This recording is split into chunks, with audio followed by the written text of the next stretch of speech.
Au milieu du XXe siècle, Marc Chagall révolutionne le monde de l'art. Marc Chagall n'appartient à aucun courant artistique. Il est lui-même et il crée un univers unique, le sien. Il y a des couleurs qui sont vives, ça plaît immédiatement. C'est un artiste dont les tableaux valent, pour les plus importants, presque 20-25 millions d'euros. À sa mort, en 1985, le peintre laisse derrière lui un héritage colossal, composé des œuvres de toute une vie. C'est une des successions d'artistes, je pense, les plus importantes en argent et en abondance, en valeur potentielle qu'il y ait eu au XXe siècle. Et bonjour, c'est Nicolas de Immobilier Compagnie, bienvenue dans cette nouvelle émission. Et dans cette émission, je marque un blanc parce que si tu entends des bruits étranges en fond, j'enregistre cette émission sous un temps orageux, dans une température qui se réduit malgré les chaleurs de ma région. Et je suis très heureux d'engager à nouveau une émission un petit peu à l'image de celle qui m'a lancé sur ce type d'analyse. Alors pour ceux qui s'en souviennent, pour ceux qui l'ont écouté, les premières émissions que j'ai fait en mode analyse de reportage, de sujets financiers, étaient sur Monsieur Beltraki, un faussaire en art. Et d'ailleurs, je t'invite à écouter le podcast si tu ne l'as jamais écouté. Ce podcast était tout simplement exceptionnel, hein.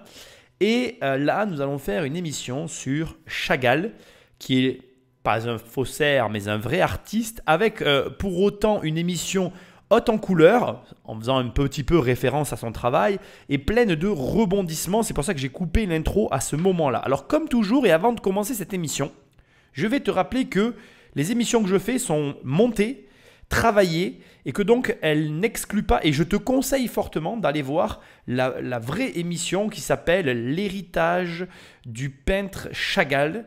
Voilà, donc je t'invite à voir la vraie émission parce que bon, elle est plus, elle s'oriente sur d'autres sujets que les miens. Elles sont plus héritées sur le crime que sur l'argent, sur d'autres sujets. Moi, je vais plus te parler d'argent, de fric, de pognon et de flouze.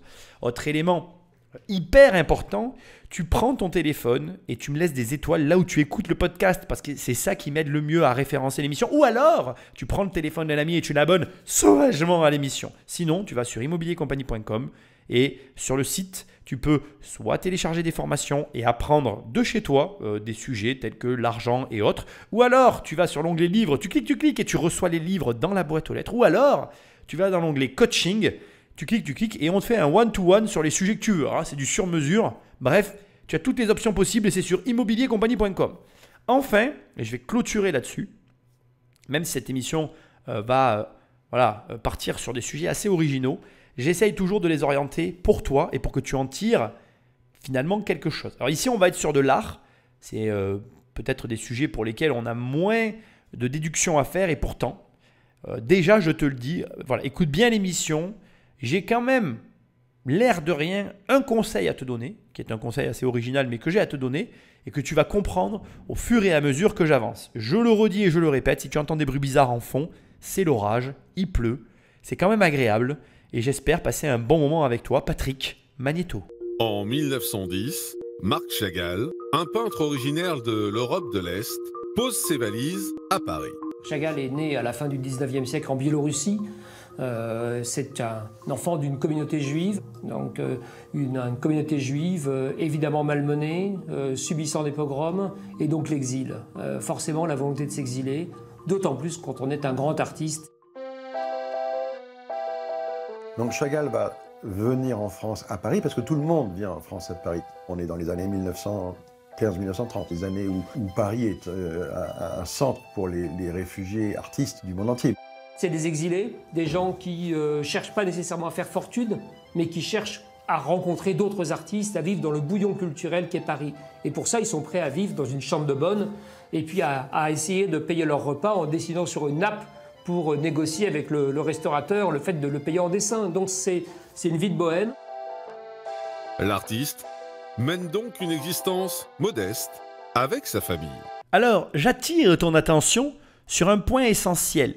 L'exil, bon, Biélorussie, URSS, tu vois, communisme, ce que beaucoup de Français n'ont pas l'air de comprendre ce que ça signifie, étant moi-même fils d'immigrés qui ont quitté cette région et dont j'ai entendu, voilà, comment te dire, voilà, en Russie, si tu prends un mec comme Chagall, voilà, il fait une peinture en Russie, tu vois, sous la mère patrie, tu fais une peinture. La peinture se vend des millions.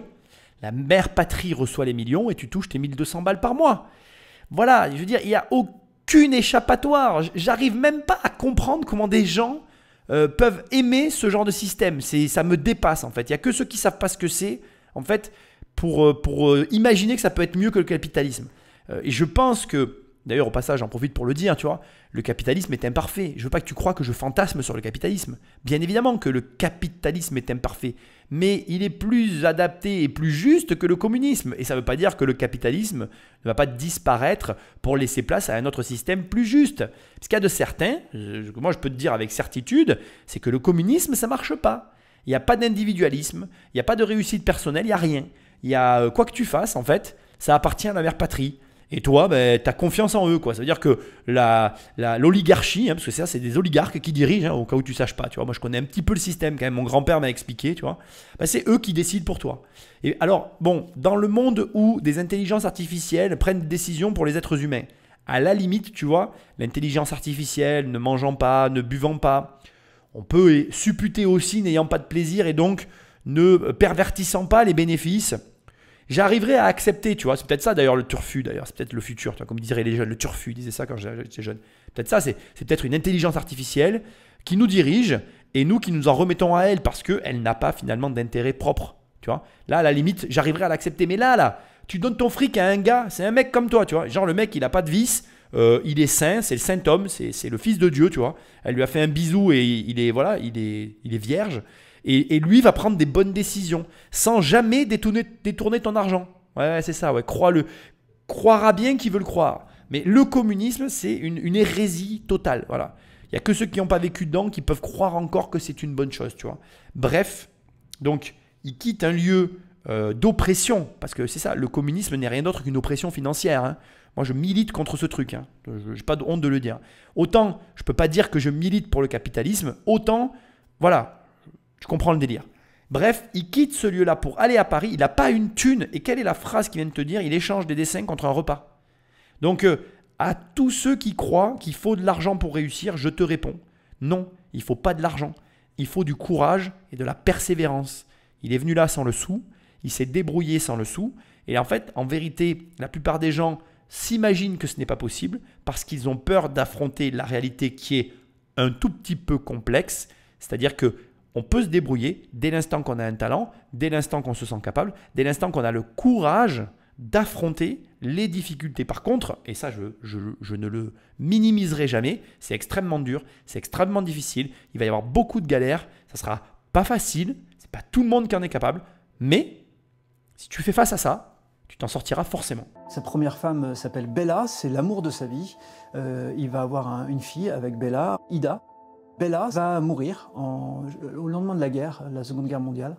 Et puis, quelques années plus tard, il va rencontrer donc sa deuxième femme, qui est Virginia, avec qui il va avoir un fils, David. Une famille qui va grandement l'inspirer. On retrouve toujours, ou très souvent, le couple, le village, un peu de végétation. La plupart du temps, lui ou sa femme Bella, l'amoureuse par excellence, flotte dans les airs. Et au lieu de rejeter son passé pauvre et marginal, lui, il va complètement assumer ce passé pauvre et de paria, et il va en faire une légende, une fable en peinture. Rapidement, le style du peintre va se démarquer de celui de ses contemporains. C'est fou parce que j'ai l'impression que les émissions... Pardon, je l'ai dit avec un drôle d'accent, non? Les émissions? Non. J'ai l'impression que les émissions se suivent, mais se ressemblent. Alors, peut-être pas à celles d'avant, mais j'ai la sensation de l'avoir déjà dit et je me répète. Mais la répétition est la base de l'apprentissage. Si tu m'écoutes, ben, tu apprends beaucoup de choses. Comment te dire? En définitive, pour faire simple, clair et concis, Marc Chagall, qu'est-ce qu'il a fait? Il a pris ses problèmes, il a pris ce que la plupart des gens, enfin ce sur quoi, pardon, la plupart des gens se lamenteraient, ronchonneraient, enfin tu vois, le truc normal quoi. Quand il t'arrive un malheur, ben, tu pestes, tu es là, tu dis « Ah, il m'est arrivé ça, gna gna ». Non, non, Lui, il a transformé les mauvaises choses de sa vie en choses positives. Et tu sais quoi? C'est pas du tout pour faire le parallèle, mais tout le monde est capable de le faire. Je pense que tu es capable de le faire. Tu es capable de prendre n'importe quel élément de ta vie négatif. Si tu t'assois dessus, que tu réfléchis un peu, tu peux le transformer en élément positif. Et tu peux même le transformer en élément extrêmement positif. Et ça veut dire quoi? Ça veut dire que, en définitive, il n'y a pas de mauvaises et de bonnes choses. Il n'y a que des êtres humains à qui il arrive des choses et qui choisissent, qui définissent, qui décident de ranger les événements de leur vie dans la case positive ou dans la case négative.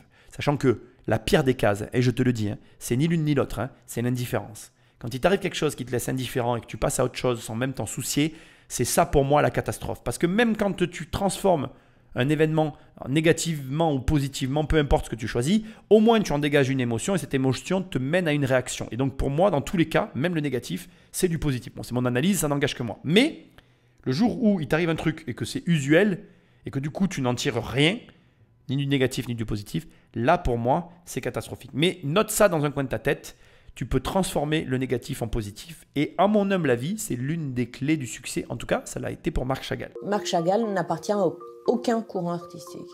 Il échappe à tous les mouvements. Il est lui-même et il crée un univers unique, le sien. Marc Chagall est très singulier. C'est un artiste figuratif, c'est-à-dire qu'il peint des personnages, des tableaux, des scènes. On voit, on comprend, on arrive à lire. C'est pas une peinture abstraite. Voilà, il y a des couleurs qui sont vives. Ça plaît immédiatement sans qu'on ait besoin de trop se poser de questions théoriques. Marc Chagall sera reconnu de son vivant de façon impressionnante. Marc Chagall est rentré au Louvre, si je puis me permettre, par une grande exposition de son vivant. Cas de figure presque exceptionnel. Deuxième élément qui nous rappelle, ou qui n'est pas sans nous rappeler, George Michael, que je t'invite à écouter, podcast de la semaine dernière, il est singulier. Il fait quelque chose que personne d'autre ne fait. Il a un art que tu ne retrouves nulle part ailleurs et qui n'est comparable avec rien de ce qu'il existe. Il est dans le figuratif, le coloré. Je t'invite d'ailleurs, en écoutant, après avoir écouté ou en écoutant cette émission, si tu peux le faire, si tu conduis, tu ne le fais pas en même temps, mais à taper sur ton téléphone Marc Chagall, donc tu vas sur Google par exemple. Je suis en train de le faire pendant que je te parle. Alors c'est CHGA2L, d'accord? Si jamais tu tapes Marc Chagall, tu vas sur Images et là tu vas avoir vraiment un florilège des différentes couleurs qu'il a fait. Tu vas aussi au milieu des photos, au milieu des tableaux, voir des photos de lui en noir et blanc. Ça peut te permettre à la fois de mettre un visage sur l'artiste et à la fois de constater ce qu'il faisait. C'était très coloré et c'est extrêmement vrai ce qui vient d'être dit, à savoir qu'un artiste qui est reconnu de son vivant, c'est très rare et ça permet, ou en tout cas ça va laisser envisager à cette émission tout l'intérêt de la chose, à savoir que tu imagines que s'il a une cote de son vivant, comme on va le suivre jusqu'à son décès, la cote va littéralement exploser, ce qui va faire que du coup, on est face à quelqu'un qui va posséder une fortune colossale au travers de ces toiles. Je te précise ça pour l'instant parce qu'on en parlera plus tard, mais c'est important, on ne parle pas d'argent ici pour l'instant, on parle vraiment de toiles. Mais garde en tête que il était singulier, il s'est démarqué et c'est grâce à cette démarcation, à cette manière unique de faire qui, se voyait comme le nez au milieu du visage, au milieu du paysage culturel parisien, qu'il est devenu ce qu'il est devenu. Donc, en ce qui te concerne, pense à te démarquer des autres. Fais quelque chose de différent. Démerde-toi, c'est pas mon problème. En 1949, à 62 ans, Marc Chagall décide de quitter Paris pour s'installer dans le sud de la France, à Saint-Paul-de-Vence. Et il va rencontrer Valentina, qui est la dernière femme de sa vie, qui va se marier, et il n'aura pas d'enfant. C'est un troisième grand amour, auprès de qui il terminera ses jours, Valentina. Vava. Loin de l'effervescence parisienne, l'artiste se plonge à corps perdu dans le travail. Chagall, c'est quelqu'un qui le matin va à l'atelier, il se lève pour aller à l'atelier, il ne se lève pas pour autre chose, il ne va pas à la plage, il va à l'atelier, il travaille à l'atelier. La quantité de travail abattu par jour est phénoménale, et donc la quantité d'œuvres produites est phénoménale. Une production artistique colossale, qui jouit d'un énorme succès commercial. Donc c'est une peinture chère. C'est une peinture d'autant plus chère que, paradoxalement, il y a beaucoup d'œuvres. Normalement, lorsque certains artistes produisent trop, leur cote est en baisse. Mais il y a toujours des nuances. En fait, la production pléthorique nourrit un marché pléthorique. Chez Chagall, je pense que cette production de la fin de sa vie contribue à sa postérité et enregistre des prix très élevés à plusieurs millions d'euros. Il avait plus de soucis d'argent, mais du tout. On n'est plus dans les années de vache maigre, loin de là. À la fin de sa vie, Chagall est un homme riche. C'est un artiste qu'on retrouve dans les plus grandes collections. C'est un artiste dont les tableaux valent, pour les plus importants, presque 20-25 millions d'euros. Le troisième point, avant que je te donne plusieurs éléments sur l'histoire de Chagall, le troisième point que je veux maintenant que tu gardes en tête, c'est que Chagall était un travailleur. Il se lève tous les matins pour aller faire ses toiles. Il travaille. Il perfectionne son art, il devient un grand artiste alors qu'il a déjà atteint le sommet. Il y a beaucoup de gens qui m'écrivent et qui me disent « Ah oui, si tu étais millionnaire, tu ferais pas ceci, tu ferais pas cela. » Mais en fait, ce que la plupart des gens ne comprennent pas, c'est pas parce que tu arrives à un certain point que tu dois t'arrêter. La vie continue en fait. Et ne rien faire, c'est ne pas avoir de sens à sa vie. Et qui que tu sois, un artiste, peu importe, il suffit juste de faire quelque chose que tu aimes. Dès l'instant que tu l'aimes, tu le fais, un point, c'est tout. Et là, on a quelqu'un qui, malgré être arrivé au sommet de son art, malgré ne plus avoir de problèmes financiers, malgré plein de choses, eh bien, a continué inlassablement à faire la même chose. Alors, à ce sujet, j'ai quand même des petits éléments à te préciser. Ici, l'histoire a été extrêmement raccourcie. L'histoire de Chagall est beaucoup plus complexe que ce qui vient de t'être résumé. D'abord, bien évidemment, tu l'imagines, c'est quelqu'un qui est né en plein entre les deux guerres. Donc, comme tu l'imagines aussi, pendant la Seconde Guerre mondiale, il est allé vivre aux États-Unis. C'est un journaliste qui lui a permis d'aller vivre aux États-Unis parce que l'Holocauste, etc., tu peux aisément comprendre la chose. Bon. Ensuite, il a aussi connu la Première Guerre mondiale, il faut le comprendre.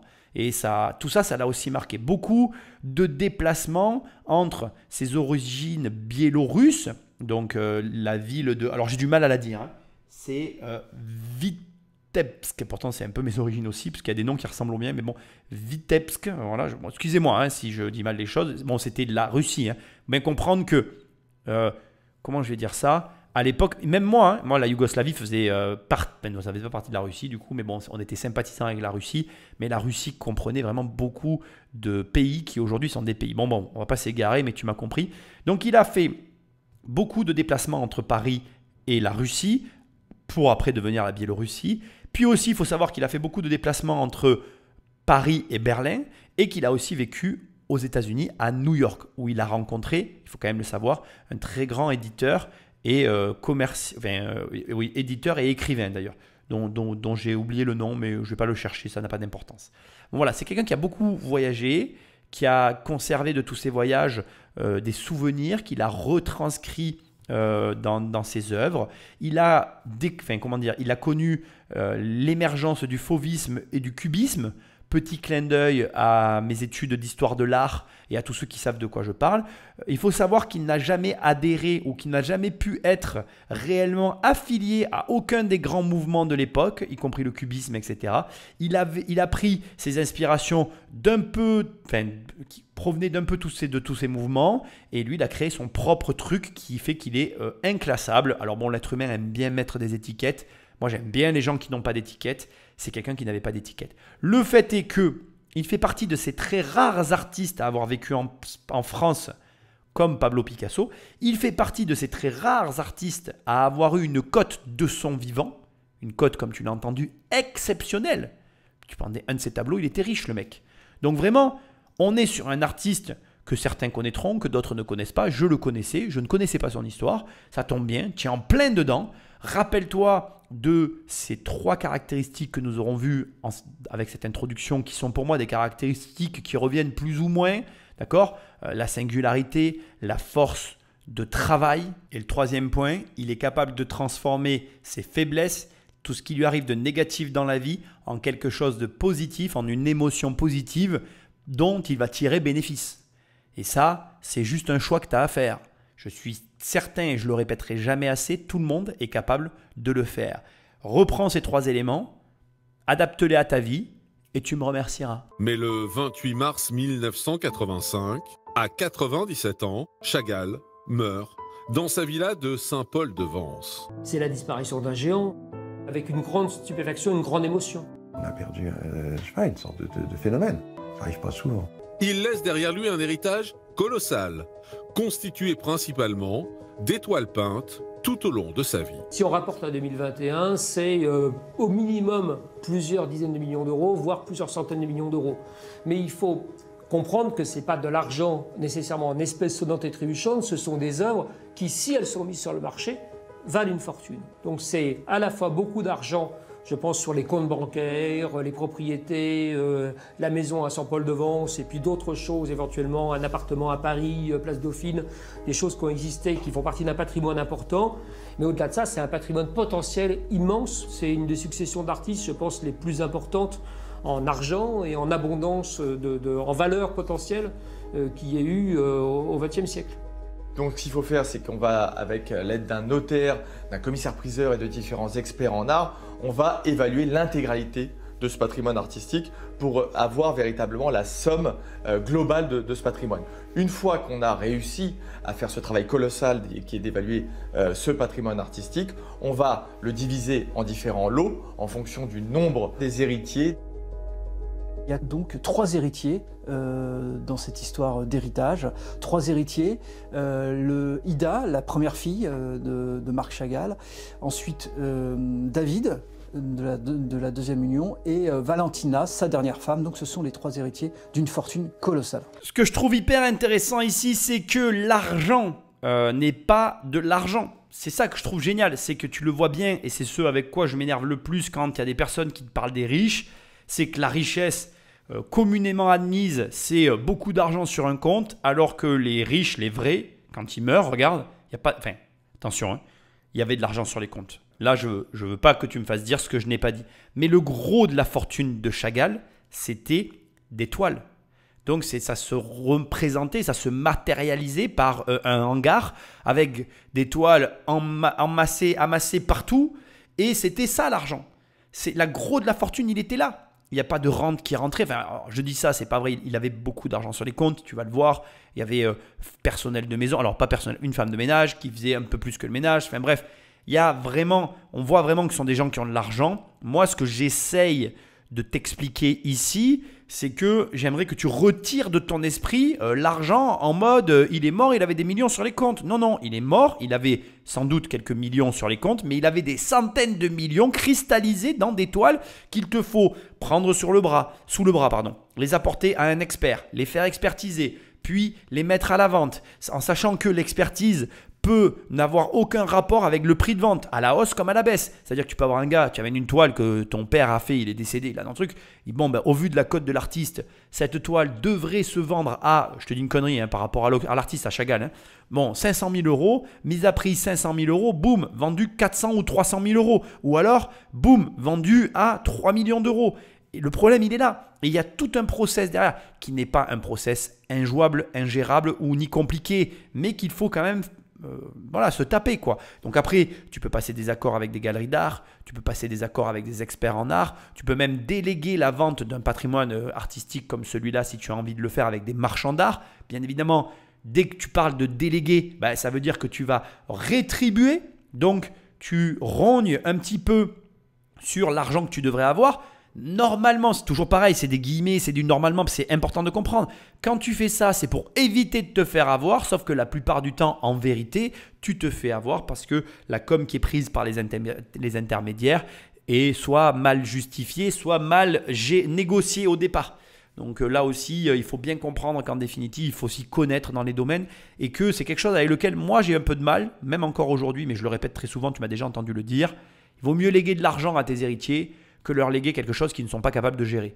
Et là, léguer un patrimoine, excuse-moi, j'ai un peu du mal à parler, léguer un patrimoine artistique comme celui-là à une famille qui ne sait absolument pas comment gérer, c'est un poison, c'est un cadeau empoisonné. Même si c'est un très beau cadeau parce que c'est des centaines de millions d'euros, ça reste un cadeau empoisonné parce qu'encore une fois, il faut une expertise, il faut un savoir-faire et ce n'est pas tout le monde qui en est capable. C'est pour ça que je t'incite.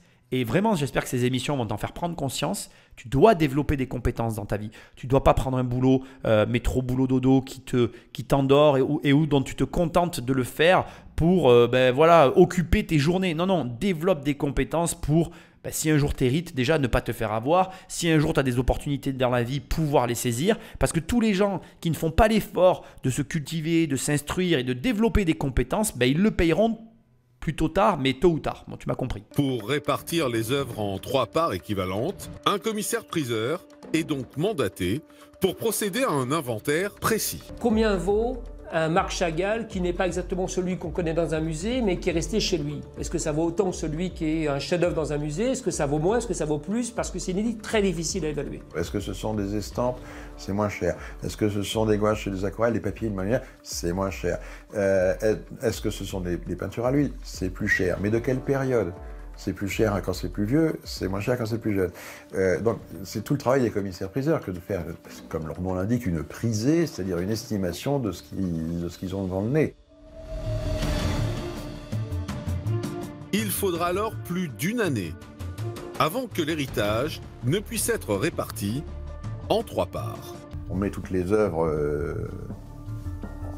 dans une grande pièce, enfin, je ne sais pas comment on fait, mais bon, il faut une très grande pièce en l'occurrence. Bon, bref, on sort toutes les œuvres et on les classe par paquet, de manière à ce que les valeurs soient à peu près équivalentes, pour pas qu'un héritier soit lésé. Donc on fait des évaluations un peu approximatives. On dit ça vaut à peu près autant que tel autre tableau. Ce tableau, c'est à peu près l'équivalent de tel autre. Et on répartit en 3 tas. Mais lors du partage, il n'est pas précisément noté quelle œuvre est attribuée à quel héritier. Le commissaire-priseur souhaite alors, à la suite de la répartition, prendre les œuvres en photo afin de faire un inventaire précis des différents lots. Mais Valentina finit par craquer. C'est une dame, quoi. C'est une dame sensible, c'est un être humain. On ne peut pas lui demander d'être là comme un professionnel du musée, indifférent et acceptant techniquement tout ce qu'on voudrait faire pour inventorier parfaitement les œuvres. Donc à un moment, Valentina, elle dit stop, laissez-moi avec tout ça, laissez-moi. Ce qui fait qu'on n'aura jamais un inventaire intégral de l'œuvre de Chagall. Alors, tu l'auras compris, sur la fin, il y a tout un enjeu sur cette prise de photo qui avait été demandée par le commissaire-priseur, qui aurait eu un intérêt pour qu'on ait à un instant T, après le décès de Chagall, finalement de Marc, qu'on ait une notion, enfin même pas, qu'on ait les œuvres répertoriées pour savoir ce qu'il y avait. Or là, c'est un élément essentiel dans l'affaire qu'on va suivre aujourd'hui. Tu vas le découvrir avec moi. Le fait que tu ne saches pas, ça va permettre à des personnes mal intentionnées de pouvoir faire ce qu'elles veulent. Mais ça, on y reviendra tout à l'heure. Ce qui est intéressant donc, c'est que par l'héritage et la possibilité qu'ont eu certaines personnes d'accéder aux ateliers de Chagall et d'évaluer finalement le travail de Chagall, il y a eu une opportunité de répertorier finalement ce travail et possibilité qui n'a pas été saisie et qui donc va créer par la suite, tu vas le voir, une très grosse problématique et va permettre une ouverture à ces personnes mal intentionnées. Il y a un élément qui est hyper intéressant dans ce que tu viens d'entendre, c'est qu'il y a un journaliste du Monde qui dit « Oui, alors il aurait aimé réunir toutes les toiles, peut-être les mettre dans un grand hangar. » Enfin, je ne sais pas comment ça se passe, il a dit ces mots-là. Et ça te montre ce que je te disais tout à l'heure. Même certaines personnes comme des journalistes qui ont fait des études, qui ont quand même un certain niveau social et culturel, ne savent pas comment fonctionne le monde de l'art. Alors pourquoi moi je parle comme si je savais comment ça marchait? Alors premièrement parce que j'ai déjà fait des ventes aux enchères et j'ai déjà vendu des objets d'art, puisque j'ai eu des objets d'art. Voilà, si tu ne savais pas, tu le sauras. Deuxièmement, je connais très bien ce marché, parce que ma grand-mère était antiquaire, elle m'a appris des choses là-dedans et sans rentrer dans le détail, je continue d'une certaine manière à y évoluer, bon, moins qu'avant, mais selon les périodes et selon mes activités immobilières. Et troisièmement, tu l'as compris puisque je viens de le dire, oui, au travers de l'immobilier, d'une manière ou d'une autre, tu as accès au marché de l'art parce qu'il t'arrive de visiter des baraques et on te dit des trucs du style le mobilier est signé mais je ne veux pas m'en débarrasser. Et donc toi tu es là entre le marteau et l'enclume et tu dis bon écoutez, laissez tout, on va s'occuper de tout quoi. Et on vous vend la maison comme ça et puis tu expliques aux uns et aux autres comment ça marche. Donc bref, c'est pas compliqué quand tu sais comment ça fonctionne, il faut faire attention. Comme tu le comprends plus ou moins, il y a des commissaires-priseurs qui sont ni plus ni moins que les personnes qui vont vendre tes biens aux enchères. Dans les salles des ventes, il y a des personnes attitrées qui sont là pour expertiser. Il y a une expertise qui va être donnée sur le travail. Cette expertise, elle va permettre de donner une notion. Mais comme je l'ai dit tout à l'heure, la notion n'est pas le prix parce que le prix, ce sera le jour de la vente. C'est pour ça que j'ai tendance toujours à dire que ça a la valeur que le jour où c'est vendu parce que tout a un prix affiché, mais rien ne se vend au prix affiché. Voilà. Et prends-le comme tu le prendras, parce que c'est pareil en immobilier, quoi. Il y a toujours un prix affiché, c'est jamais vendu au prix affiché, comme dans le plus, comme dans le moins, quoi. Je veux dire, il faut bien l'entendre. Et donc au final, on se retrouve, tu le vois, avec une situation complexe, parce que d'un côté, on a une veuve qui, elle veut qu'on la lâche, parce que en fait, ce que tu dois comprendre, c'est que comme tout est entreposé à un endroit, c'est un balai. Alors quand je dis un balai, c'est les visites incessantes, répétées de personnes qui sont là pour évaluer la valeur de ce que possèdent les héritiers afin de réclamer, ou plutôt d'imposer aux héritiers les droits de succession. Parce que là, autant te dire qu'il y a eu des droits de succession au vu de la taille de l'héritage. Sauf que, comme on est sur des toiles, donc vraiment quand tu prends les toiles de Chagall, il y avait de tout, quoi, du petit comme du gros, c'est très compliqué, et puis tout a une valeur. Donc va évaluer tout ça, quoi. Et la moindre toile que tu oublies, c'est tu oublies 20, 30, 50, 100 000, peut-être même plus euros sur la table, que tu ne peux pas te permettre d'oublier, parce que toi derrière, tu as des droits d'enregistrement qui sont calculés en fonction de ce qui est dans l'héritage, et en même temps, tu oublies forcément des choses parce qu'il y a trop. Donc là, qu'est-ce que tu dois te dire? Avant que j'arrête, d'ailleurs, je vais te poser une petite devinette, je vais te faire un peu travailler, mais à ce stade, qu'est-ce que tu trouves d'intéressant dans tout ce que je viens de dire? Il y a quand même quelque chose d'assez intéressant. C'est que si tu accumules des objets artistiques et que tu en as une suffisamment grande quantité, ça devient une espèce de capharnaüm. Et du coup, il est compliqué d'évaluer à juste titre la réalité de ton patrimoine. À ton avis, cette situation, elle est à l'avantage ou au désavantage de l'État? Ou plutôt, elle est à l'avantage ou au désavantage du contribuable? Je te laisse répondre à la question. Et donc, en déduire aussi l'une des stratégies que je te conseille d'adopter dans la constitution de ton patrimoine. Et oui, j'ai un petit sourire en coin.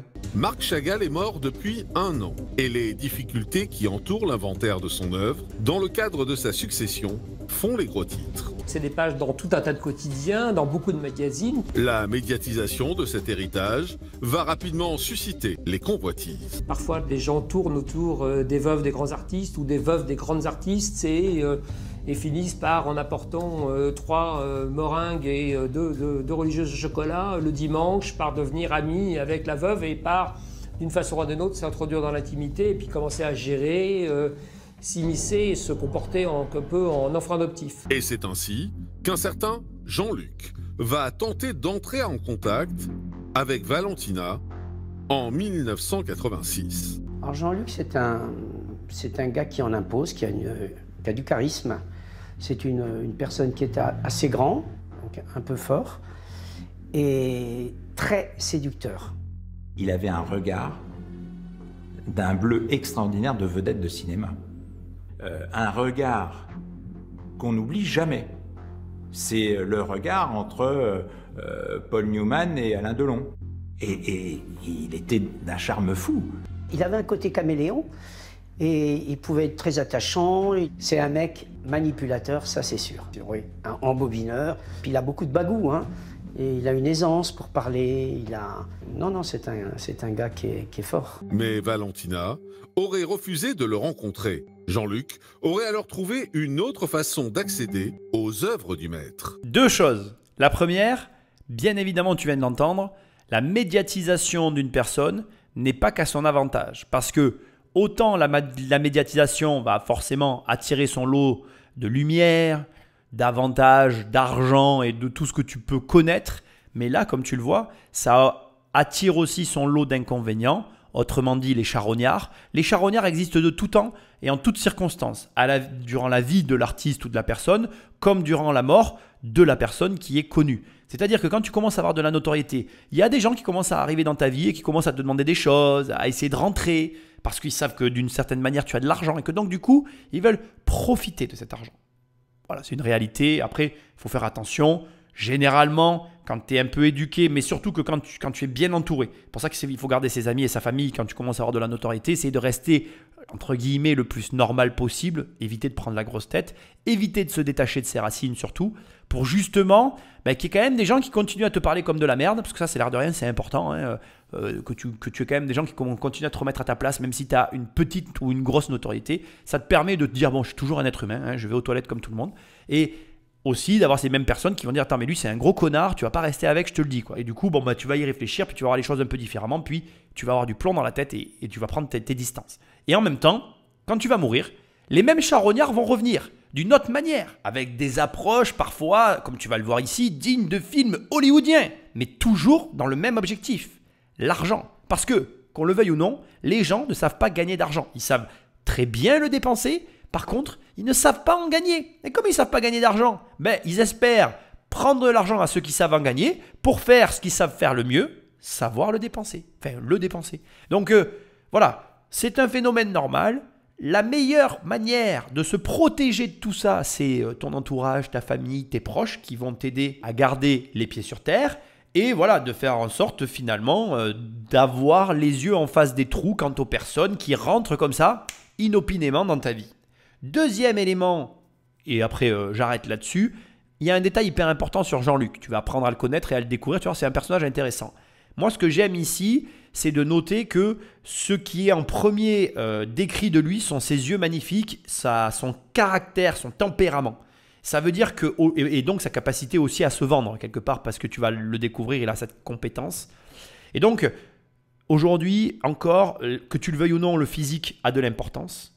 Ta capacité à vendre, c'est essentiel, c'est une des compétences essentielles de l'argent. Et ton caractère. Moi, je le dirai jamais assez. Que tu aies ou pas de l'argent, c'est pas grave. Par contre, si tu n'as pas de caractère, ça, c'est très grave. Donc, essaye d'avoir du caractère, bordel. Et si tu n'en as pas, eh ben, je sais pas, démerde-toi. Crée-toi un personnage au début pour apprendre à en avoir. Mais fais quelque chose. Ne cherche pas à copier quelqu'un, mais cherche à avoir du caractère. Bon, il y a des personnes qui n'y arriveront jamais. Pour celle-là, je ne sais pas quoi dire. Mais en tout cas, à mon sens, avoir un certain tempérament, un certain caractère, c'est essentiel dans la vie. Il arrive à approcher la gouvernante Irène, qui est la femme de confiance finalement du couple qui était Marc Chagall et sa femme Valentina. C'est la femme qui gouverne Saint-Paul-de-Vence et notamment les ateliers, parce que Valentina va donner à Irène les clés des ateliers de Chagall et notamment celles qui ouvrent des armoires à plan où il y a beaucoup d'œuvres de Chagall. Donc il se rapproche d'elle, il l'invite à dîner, il met le champagne. Cette femme-là était d'un milieu social moyen et il lui a fait le grand jeu. Il a investi pour la séduire un peu. Investi, restaurant, champagne, etc.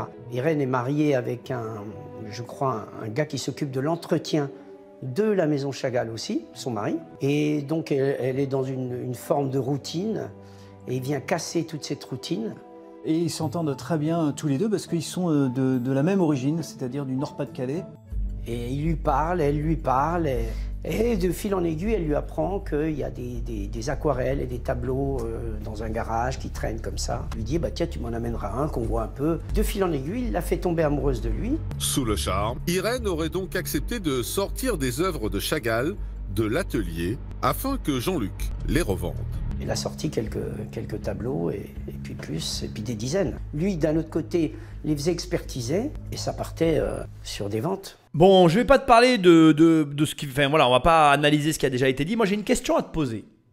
Demain, ou tout à l'heure, ou même avant cette émission, parce que là, bon, je t'ai quand même pas mal décrypté de trucs, tu as eu une évaluation, mais imaginons que demain, à la télé, on te parle d'un artiste qui meurt et on te dit, voilà, il est mort.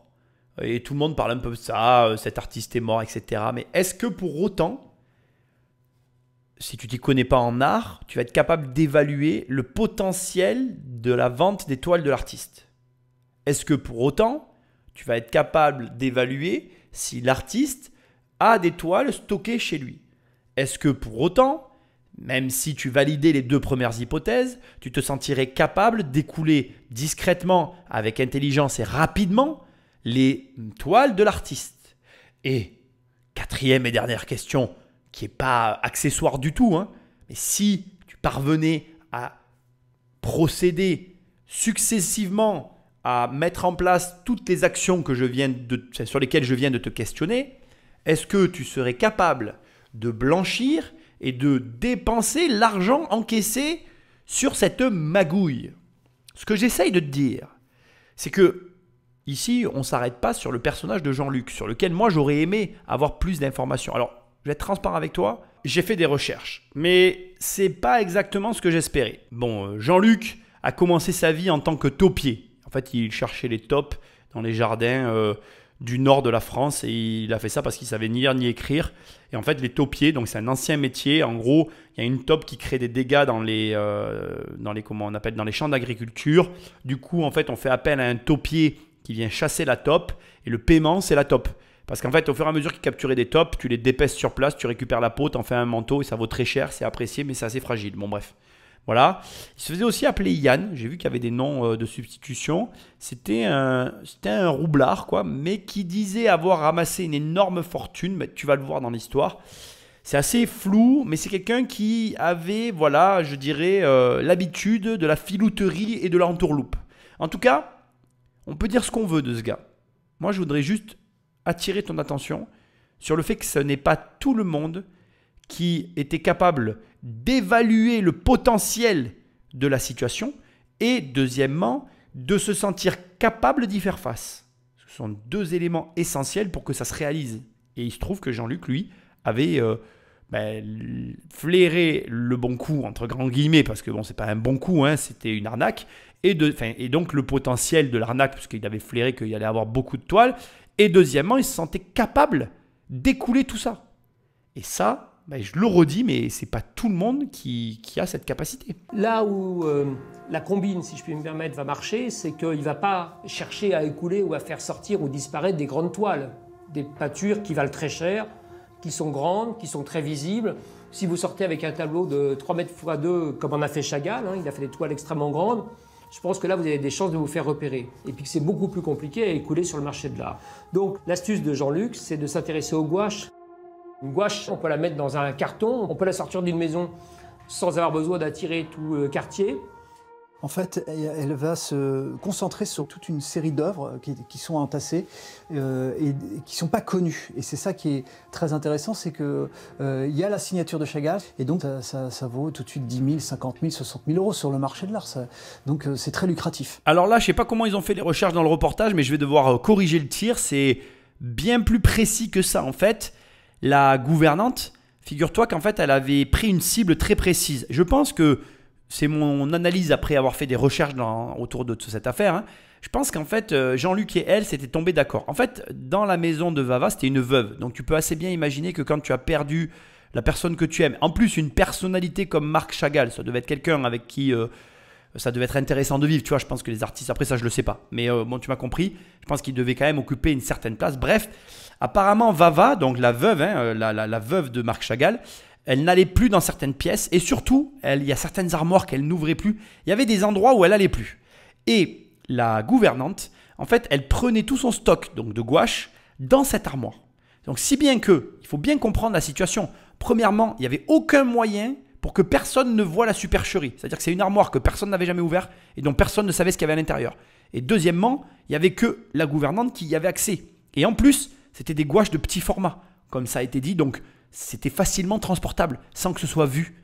Donc, c'est vraiment un concours de circonstances qui a permis que le début de l'arnaque se réalise, mais il faut bien qu'on soit clair, toi et moi, il y a un dernier élément sans quoi tout ça n'aurait pas marché et pour lequel on est obligé de reconnaître une certaine, je dirais, un certain talent à Jean-Luc, c'est que, bon, demain je te donne une étoile qui valent des millions dans les mains. T'en fais quoi concrètement? Parce que faut trouver quelqu'un qui veuille bien te les écouler, qui accepte qu'ils te les prennent à comment dirais-je, à répétition. Parce que j'ai quand même vu des textes et des témoignages de personnes qui recevaient les toiles de Jean-Luc qui lui disaient là, il faut que tu te calmes, j'arrive pas à les écouler. Il amenait tellement de toiles régulièrement que même les galeristes à qui il les amenait lui disaient calme-toi Coco, c'est trop. Donc tu comprends le délire, quoi. Ça veut dire que il te faut pas que avoir la source, c'est-à-dire le vivier d'œuvres, il te faut en plus être capable de les écouler. Et il se trouve que, tu vas le voir, Jean-Luc a réussi à le faire. Sur le marché de l'art, Jean-Luc aurait alors imaginé tout un stratagème pour se donner une crédibilité. Il fallait qu'il y ait une apparence d'authenticité, Donc Jean-Luc s'entourait de complices, de comparses.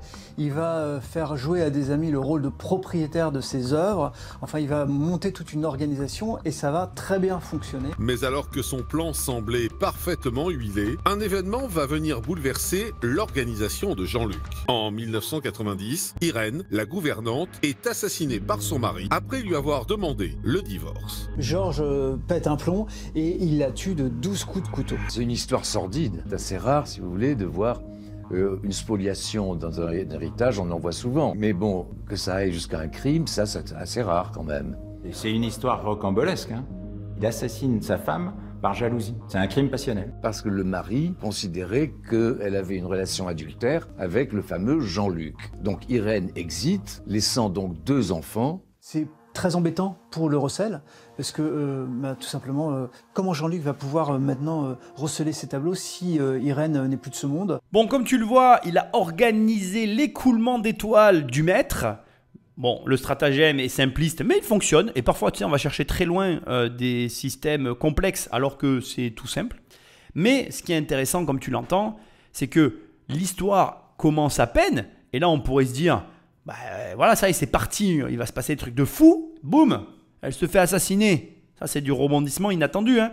Donc, tu as tout mis en place, t'écoules tes toiles, ça se passe bien, ça y est, ça commence, c'est parti. Chaque toile se vend, comme tu l'as entendu, c'est pas des montants de ouf, mais c'est quand même plus que bien. Donc là, il faut quand même bien comprendre qu'on a un produit qu'on ne produit pas, puisqu'on le vole, on en encaisse les bénéfices en plus sur le marché de l'art. Donc, tu vas voir avec une petite cerise sur le gâteau. Sauf que tu as tout fait et là, l'impensable se produit. Donc, je t'ai coupé au moment où on va t'expliquer que finalement, eh ben, écoute ça, Patrick Magnéto. Ça lui pose un problème et qui va être vite résolu parce qu'en fait, les enfants d'Irène vont prendre la place de leur mère et vont continuer le trafic. Je pense que la fille avait toujours accès donc à la maison de Vence. Ainsi, pendant 3 ans, les œuvres de Marc Chagall auraient continué à être dérobées par Nadia, la fille d'Irène, sans que la veuve Chagall ne s'en aperçoive. En 1993, Valentina décède, la veuve de Chagall, et elle n'aura jamais été au courant de ce qui se passait chez elle à son domicile, c'est-à-dire ce recel d'œuvres d'art de son mari. Après la mort de Valentina, une nouvelle succession est donc ouverte. Donc les enfants ont pris la suite et à ce stade aussi, je dois amener des précisions qui ne sont pas données et qui ont leur importance. Premièrement, tu peux te demander quel est l'intérêt des enfants à continuer finalement le trafic que faisait leur mère. Et aussi, tu peux te demander, question que je me suis posée en écoutant tout ça, quel était l'intérêt de la mère. Alors il faut savoir que Jean-Luc avait tendance à arroser les enfants, d'abord la mère, puis ensuite les enfants, de cadeaux. Donc exemple, BM M3 cabriolet plus voyage, valeur totale, donc des présents 400 000 francs, puisqu'à l'époque on est en francs, c'est quand même un très très beau cadeau, entre la voiture qui coûtait une blende à l'époque, BM M3 cabriolet, et le voyage en Polynésie tout fait payer. C'était pas, donc ce n'était pas un transfert d'argent qu'il y avait entre les enfants et Jean-Luc, hein, on est bien d'accord. Il y avait en fait des cadeaux qui étaient faits de Jean-Luc vers les enfants, tout simplement. Et par rapport à son ex-compagne qui était l'amante du... Bon bref, tu m'as compris le délire. L'ex-gouvernante de Chagall qui était la compagne de Jean-Luc, enfin, avec qui il trompait leur mari, enfin, je m'en mêle un peu mais tu m'as compris. Là en fait, il lui faisait mener grand train avec les bénéfices des ventes. Donc en fait, elle bénéficiait directement de la vie de château, de nabab, que se payait Jean-Luc. Voilà les intérêts qu'il y avait entre les deux parties. Élément hyper important des chiffres que j'ai trouvés, on parle d'un détournement de 50 millions de francs. Après, c'est très flou, c'est très vague, parce que tu vas voir qu'il y a plein de rebondissements dans cette affaire dont je ne peux pas encore te parler. En tout cas, ce qu'il y a de sûr, c'est qu'à ce stade, moi, ce que je veux que tu gardes en tête dans une affaire comme celle-là, c'est que indépendamment des montants, indépendamment des tromperies et des coucheries avec les uns et les autres, il y a un élément, moi, qui m'impressionne, c'est Jean-Luc.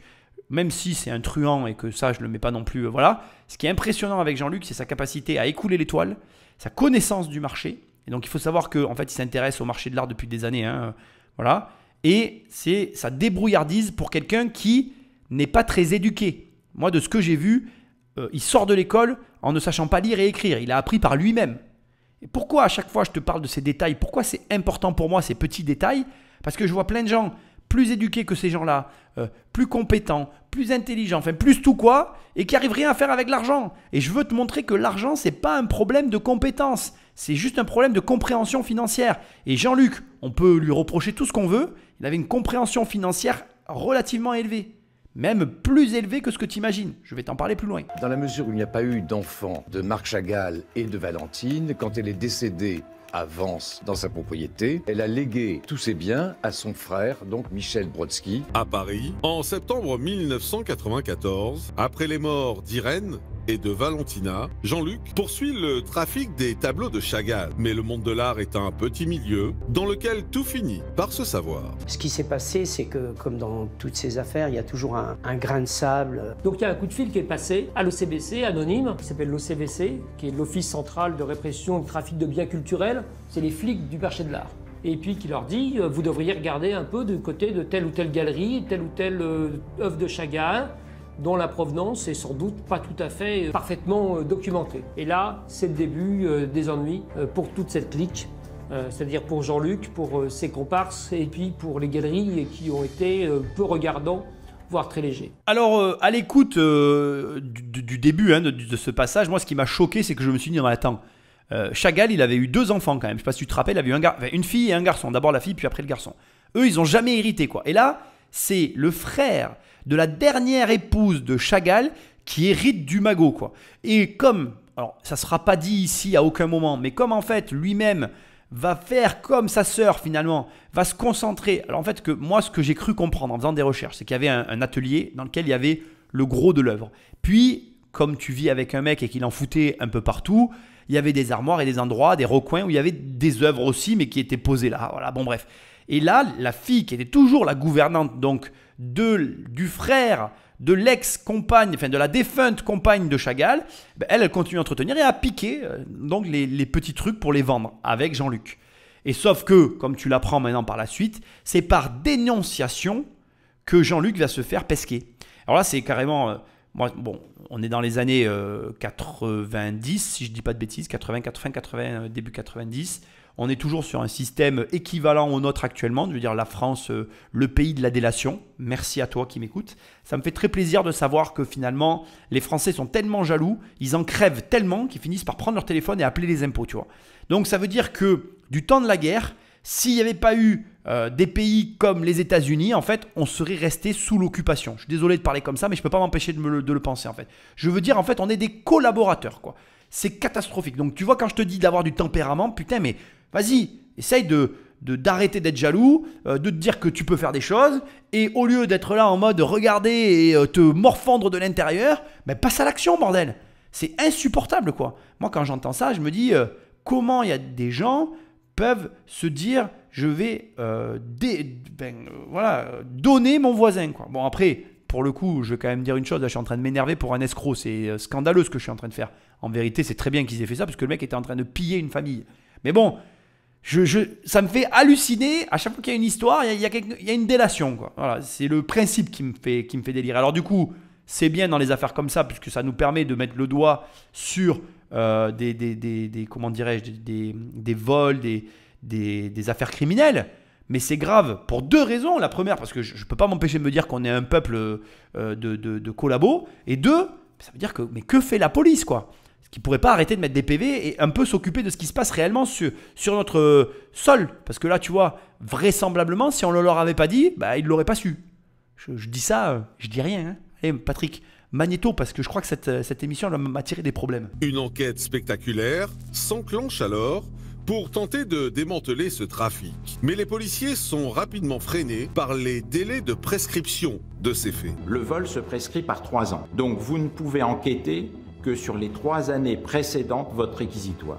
Donc, on a vraiment une partie infime, quand les enquêteurs ne peuvent remonter que jusqu'en 91, on a une partie infime de cette fraude qui peut être mise à jour par les enquêteurs. En revanche, le recel continue à exister tant que vous avez l'œuvre entre les mains. Si l'œuvre se transmet de main en main, le recel ne se prescrit pas. Et donc, tant que vous avez l'œuvre, à partir du moment où on sait qu'elle a été volée, même si le vol est prescrit, on peut vous poursuivre pour recel. Et au passage, tu as même un petit cours gratuit sur le droit. Bon, que te dire à part que c'est scandaleux, parce que même quand tu arrives à le choper, à te dire, enfin, tu l'as dans le viseur et te dire, bon, c'est avéré, le gars, il est en train de dépouiller une famille. Eh ben non, le recel, il y a des subtilités juridiques. Et dans ce pays, bah, comme tu es en train de le constater, bah, tu peux commettre un crime et finalement ne pas être inquiété. Ah, putain, mais à tous les dealers de drogue, arrêtez de dealer de la drogue. Lancez-vous dans le recel d'œuvres d'art. C'est de l'humour noir. Peut-être que personne n'a rigolé quand j'ai fait ma blague pourrie. Bref, c'est catastrophique. Je comprends pas. Est-ce que quelqu'un dans l'audience pourrait m'envoyer un mail et m'expliquer comment c'est possible dans ce pays qu'on ait des élites qui soient hyper concentrées pour toujours nous créer de nouvelles taxes et qu'il n'y a personne qui se penche sur ces lois-là en fait. Je sais pas, ils n'ont rien d'autre à foutre en fait. Ils préfèrent créer des taxes plutôt que de régler les problèmes de droit qui sont eux assez graves parce que là, on a quand même une famille qui va se faire dépouiller, qui se fait dépouiller ou qui a été dépouillée. Tu le conjugues un peu autant que tu veux parce que de toute façon c'est pareil. Et je te le dis déjà, je te casse le suspense. Hein. Tu sais, non allez, je te casse pas le suspense. Tu vois, le résultat du procès, il est juste scandaleux. C'est juste scandaleux. Je veux dire, enfin, moi, là, en ayant, parce que bon, bien évidemment, l'émission, je l'ai remontée. Tu sais comment je fais. Moi, je me suis dit, mais en fait, ça vaut le coup, quoi. Ça vaut le coup d'aller trouver des petits vieux artistes, de les dépouiller, et pour ce que tu prends au bout du compte. En fait, voilà, mais on incite à être criminel, quoi. Enfin, ou alors, j'ai pas compris le film, quoi. Mais il faudra qu'on m'explique. Mais bref, l'une des multiples anomalies de notre pays. La France est un beau pays. Les policiers se penchent donc sur le système mis en place par Jean-Luc pour écouler les toiles. Et ils se plongent dans sa vie et dans son passé dans la région du Nord-Pas-de-Calais. Jean-Luc, c'est quelqu'un de très créatif qui n'avait aucune formation particulière, si ce n'est un talent d'être très pragmatique et de savoir vendre tout et n'importe quoi. Il va devenir quelqu'un qui va réussir à vendre beaucoup de choses et notamment des œuvres d'art parce que ça rapporte beaucoup d'argent. Et le style de vie de Jean-Luc va vite devenir suspect pour les policiers. Il adore les voitures et il aime avoir les derniers modèles de voitures. Il les avait toutes, hein. Les Rolls, Mercedes, les derniers modèles. Je l'accompagnais à sa Rolls.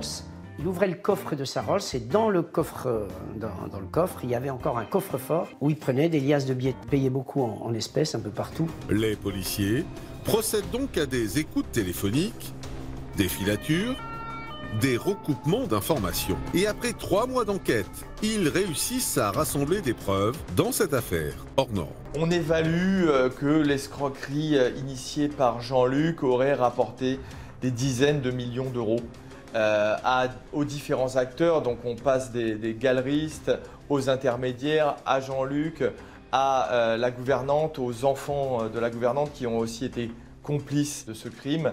Et donc voilà, donc on a évidemment des gouaches de Chagall, une gouache de Chagall, et là on sait qu'il y en a eu plus d'une soixantaine qui ont été, voire une centaine qui ont été coulées. Ça se vend et ça se vendait entre 40 et 50 000 euros. L'huile c'était plus cher, donc la masse qui a été vendue avant qu'on puisse se rendre compte de l'escroquerie, ça a pu rapporter en effet aux différents protagonistes plusieurs dizaines de millions d'euros. Jean-Luc a une des 2 compétences essentielles pour avoir de l'argent. Il est très bon vendeur. Bon voilà, gros, il a développé cette compétence à un très haut niveau. C'est intéressant et je t'invite à prendre note que tu n'as pas besoin d'être ultra cultivé pour être bon vendeur, tu n'as pas besoin de savoir lire pour être bon vendeur, tu n'as pas besoin de savoir écrire. Alors c'est mieux parce que si tu as des pages de vente à écrire ou des courriers à écrire pour vendre ou des pubs à faire, c'est mieux. Mais même là, tu peux arriver à déléguer cette partie-là. Donc tu vois que malgré la faible culture initiale de Jean-Luc, il a réussi à dépasser ses handicaps et à devenir un excellent vendeur. Donc bon, ça tu le sais, je le répète tout le temps, je vais me concentrer sur la deuxième partie. Donc ça a rapporté des dizaines de millions de francs. À l'époque, on était en francs. On estime qu'il a gagné environ une 50aine de millions de francs sur cette affaire, plus ce que les autres ont gagné au passage. Il avait un train de vie pour te situer un petit peu. Hein. Il se déplaçait en hélicoptère, il prenait des jets privés. Enfin, il avait une grosse vie pour l'époque. On est quand même dans les années 80-90. C'est quelqu'un qui a mené grand train, qui affichait et qui, en plus de mener grand train et d'afficher, ne lésinait pas sur la dépense quoi, au quotidien. Donc tout ça, ça alerte Et comme ça alerte, et ben, au bout d'un moment, comme tu l'as compris, voilà, les forces de l'ordre se sont manifestées et est arrivé ce qui devait arriver. Le 16 octobre 1994, les policiers procèdent alors à l'arrestation de Jean-Luc devant son domicile. Au moment de l'arrestation, Jean-Luc va faire une crise cardiaque, il va être transféré aux urgences et le soir même, il va être interrogé, il va quand même être interrogé et là, il va passer aux aveux, il va tout raconter sur le recel qu'il avait lui-même organisé, dont il était l'auteur principal. Les policiers perquisitionnent son domicile où ils découvrent alors des éléments confondants. Il y a plein de photos, des œuvres de Chagall, il y en a plein l'appartement. C'est l'escroc dans toute sa splendeur qui a forcément eu des complicités multiples et donc les enquêteurs vont devoir identifier toutes les personnes qui ont été impliquées dans ce recel. On sait qu'il y a donc Jean-Luc, le principal auteur, et puis forcément des proches de la famille Chagall, c'est-à-dire Nadia qui est toujours vivante. Nadia, donc la fille d'Irène. Donc les enquêteurs vont perquisitionner chez Nadia, donc la fille d'Irène, et ils vont trouver à son domicile, derrière le frigo, des crucifixions de Chagall, des œuvres d'art qui étaient vraiment cachées dans la cuisine. Mais les enquêteurs s'intéressent également au rôle des galeries. Je me demande comment c'est possible que des gens qui ont pignon sur rue, qui sont des professionnels, des experts, aient pu tremper dans un trafic de recel de tableaux, en plus de Chagall. Est-ce qu'ils sont complices ou est-ce qu'ils sont victimes? Est-ce qu'ils savaient ce qui se passait? Est-ce qu'ils savaient ce qu'ils faisaient? Les policiers interrogent les galeristes, et notamment Anne-Marie, une des principales clientes de Jean-Luc. Elle explique que la première fois qu'elle voit Jean-Luc, il arrive dans sa galerie parisienne pour lui vendre des œuvres. Et elle le regarde en disant « Qu'est-ce que c'est que cet énergumène ?» Il vient avec son œuvre et il dit « Achetez-moi l'œuvre ». Cette personne-là explique qu'elle ouvrait son tiroir, qu'elle sortait le liquide et qu'elle lui donnait du liquide. Après avoir recueilli tous ces éléments, les policiers clôturent l'enquête et 8 prévenus sont inculpés. Jean-Luc, son complice Georges, Serge et Nadia, les enfants d'Irène, ainsi que 4 galeristes. Donc là, il faut comprendre qu'on est sur du recel en bande organisée, donc forcément la police va faire son travail et va aller enquêter sur l'ensemble des éléments. Il y a énormément de points qui sont manquants ici et que je suis obligé maintenant de te préciser pour que tu comprennes la nature d'un petit peu de Jean-Luc. Jean-Luc, il avait de l'argent, puisqu'il avait de l'argent qui venait de la vente de ses tableaux et il a essayé bien évidemment de faire ce qu'on appelle de l'optimisation fiscale. Est-ce que tu connais l'affaire des Panama Papers avec tout ce qui a pu se passer autour de cette affaire? Bon, ben, il faut savoir que Jean-Luc a été touché par l'affaire du Panama Papers et parce qu'il avait des comptes au Panama qu'il a dû rapatrier en urgence au moment de cette affaire des Panama Papers. Et donc, ce qu'il faut savoir sur Jean-Luc, c'est qu'il avait des comptes partout en Europe, qu'il faisait tout pour éviter le fisc et que là, ce qu'on oublie de te dire, c'est que indépendamment de tout le, comment dirais-je, de toutes les ramifications qui ont servi à écouler et à encaisser l'argent des œuvres de Chagall, il y a aussi en plus les ramifications qui s'ajoutent sur les mouvements de fonds de l'argent dont bénéficiait Jean-Luc. Ce qui a donné du fil à retordre aux enquêteurs parce que Jean-Luc était très inventif de ce côté-là aussi. Donc tu vas voir que l'affaire va avoir ses propres rebondissements avec une conclusion un peu scandaleuse à mon sens, mais ça on va aussi en reparler. Mais moi ce que je veux te souligner, et je ne te le dirai jamais assez, tes connaissances financières sont essentielles. Elles sont essentielles parce que ce sont elles qui vont te permettre de te développer à tous les niveaux et à tout âge. Et c'est d'autant plus important que tu vas voir, là imagine demain tu as un procès, qu'est-ce qui se passe pour tes revenus? Quelle est ta situation? Imagine une seconde, Jean-Luc il a un énorme train de vie, il est arrêté, traîné devant la justice, il va être inculpé. Mais tu peux avoir, même en étant dans l'honnêteté, je ne suis pas en train de faire un parallèle, je ne suis pas en train de te demander d'être un escroc, mais même en étant honnête, demain tu peux avoir une affaire qui te tombe sur le coin de la figure, cette affaire peut avoir des conséquences, même sans parler d'une affaire juridique, tu peux être malade. Demain tu es malade, quelle est ta situation financière ?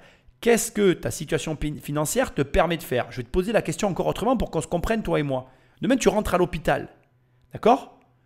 Tes revenus s'arrêtent? Je te pose cette question pourquoi? Que là, Jean-Luc, il va aller au tribunal. Entre-temps, il est incarcéré, etc. Tu imagines le délire? Donc, il a un gros train de vie. Tout s'arrête. Sauf que si tu as su bien gérer, soit ça va avoir aucun impact, donc aucune importance parce que tu as su bien gérer, soit si tu n'as pas su bien gérer, donc tu as mal géré, non seulement c'est la mort d'aller au tribunal, mais ça va être aussi la mort de ne plus avoir ses revenus parce que tu vas te prendre sur le coin de la gueule les agios, enfin tout ce qui va courir pendant ton absence. Donc je te repose la question. Quelle est ta situation au moment où tu écoutes ce podcast? Est-ce que si tu arrêtes ta situation professionnelle, tu es couvert financièrement ou tu cours un grave danger financier?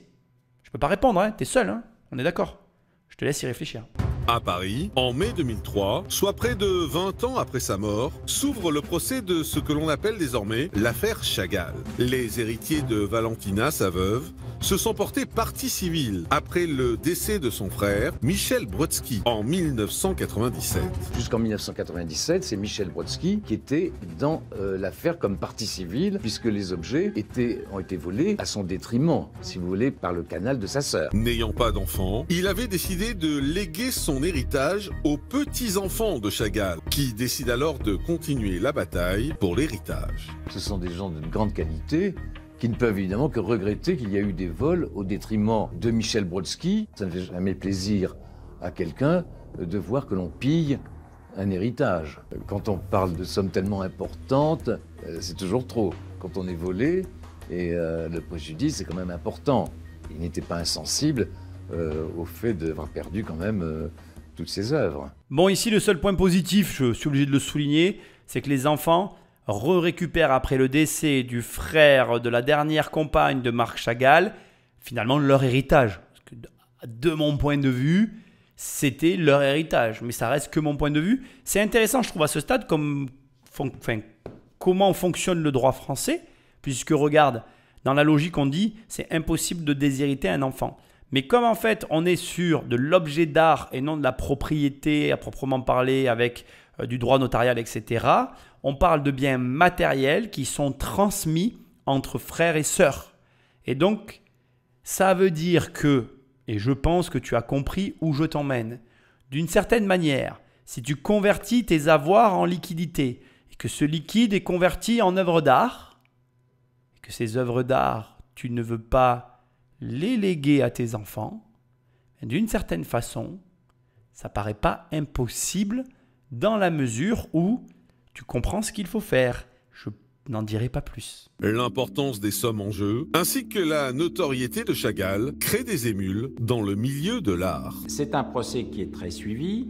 Tout le monde attend, non pas Jean-Luc parce que c'est un inconnu, mais les grands noms des galeries parisiennes, puisque vous avez des grands noms de galeries parisiennes qui sont vraiment reconnus comme étant des spécialistes, notamment de l'œuvre de Chagall. Et la surprise, c'est le fait que beaucoup de galliéristes se font représenter et ne viendront jamais à l'audience s'expliquer. En effet, dans certains cas, les accusés bénéficient de la possibilité de ne pas assister à leur procès. Depuis juin 89, vous avez la possibilité, lorsque vous encourez une peine inférieure à 2 ans, de ne pas assister à votre procès, d'être représenté par votre avocat. C'est une possibilité, ce sont les droits de la défense. Bon, alors ça peut être gênant, et là ça l'a été, parce que vous ne pouvez pas en tant que tribunal confronter différents prévenus s'ils ne sont pas là. Vous envoyez qu'un et vous avez, si je puis dire, un seul son de cloche. Les autres, vous n'avez que les documents qui sont au dossier, à savoir les auditions. Et depuis la médiatisation de l'affaire, la plupart des galeristes impliqués ont quitté la France. C'est un monde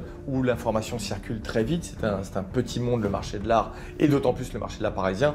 Donc dès qu'on sait qu'une galerie qui a pignon sur rue a participé à ce système frauduleux, là on peut clairement dire que la galerie doit mettre la clé sous la porte. Sur le banc des accusés, il n'y a donc que 3 prévenus. Donc on a une attente forte du public sur la position des galeries d'art, mais les galeries d'art sont soumises aux droits des sociétés, ce qui veut dire qu'on attaque une entreprise. Si tu fermes la société, il n'y a plus personne à attaquer. Et donc, comme tu l'as entendu, à l'arrivée, on n'a que 3 prévenus au lieu de la bande organisée qu'on aurait dû trouver au départ. Ce qui veut dire, encore une fois, que si tu connais bien le droit du pays dans lequel tu évolues, tu as un avantage non négligeable financier, juridique et de positionnement sur tes adversaires. Ce qui veut dire que tu as tout intérêt à étudier le droit du domaine dans lequel tu te trouves. Mais j'ai aussi conseil à te donner qui va au-delà du domaine dans lequel tu te trouves, apprends le droit des sociétés. Moi, j'ai travaillé le droit des sociétés. C'est extrêmement intéressant. Il y a extrêmement de magouilles. C'est un petit peu le carrousel d'entreprise que je t'ai expliqué avec la taxe carbone qui m'a fait passer à la télé quand même. Ça n'est pas rien.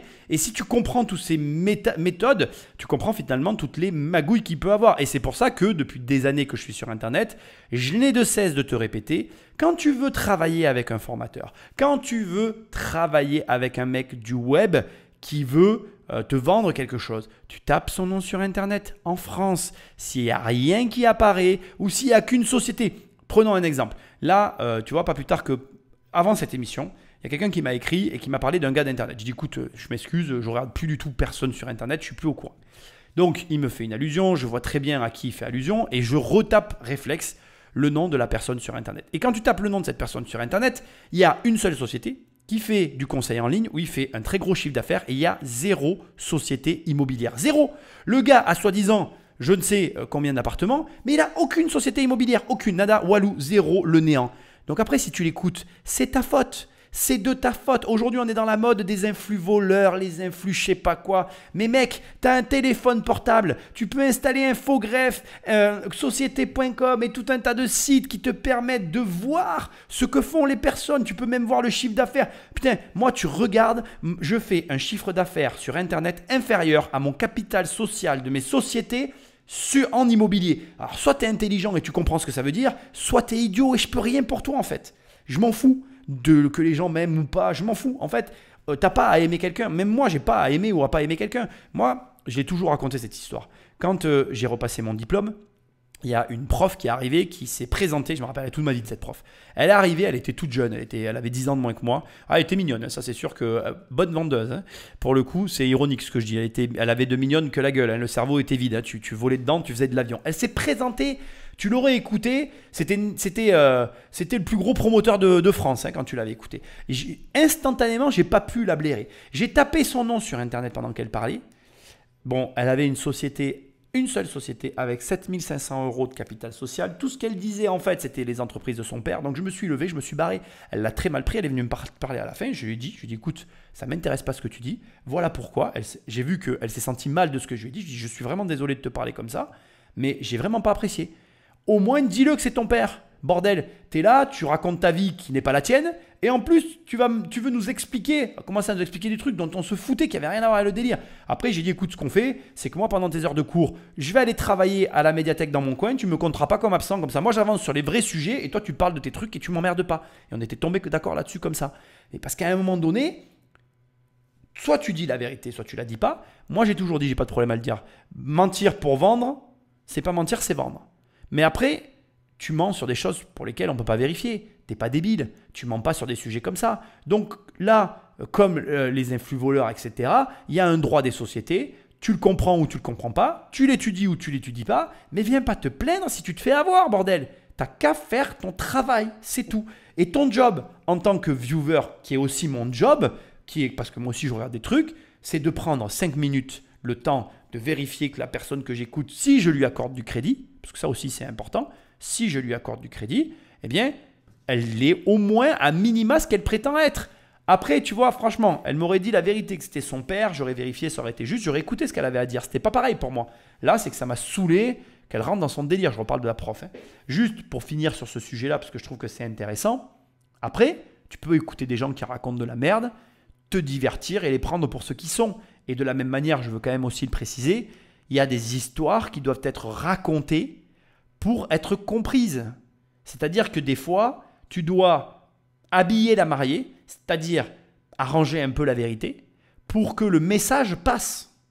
Et tout ça, je crois que les gens, ils n'arrivent pas à faire la part des choses. Quand quelqu'un te raconte une histoire, bon, ben, c'est une histoire. Quand quelqu'un te dit « j'ai fait ceci, j'ai fait cela, j'ai X appartements », vérification. Quand quelqu'un veut te vendre un truc, soit, moi j'ai acheté des trucs sur Internet, sur des gens pour qui j'ai rien vérifié, mais je me suis jamais plaint, puisque j'ai pas vérifié, mais j'ai pris ce que j'avais à prendre, je savais pourquoi je l'achetais. Après, il y a des moments, il faut aussi savoir se dire, ben, j'achète, alors moi j'ai fait beaucoup de formations Internet, tu vois, parce que l'immobilier, j'ai ma carte professionnelle et je me forme auprès de professionnels. Donc si tu veux, ce n'est pas des formations auxquelles tu as accès, c'est des formations entre professionnels, tu vois. Mais pour l'Internet, tu n'as pas le choix que de travailler avec des gens de l'Internet, dont certains mentent et dont certains ne mentent pas. Donc c'est à toi de... Voilà, tu dois faire ton choix. Et puis après, tu travailles avec les gens avec qui tu as envie de travailler.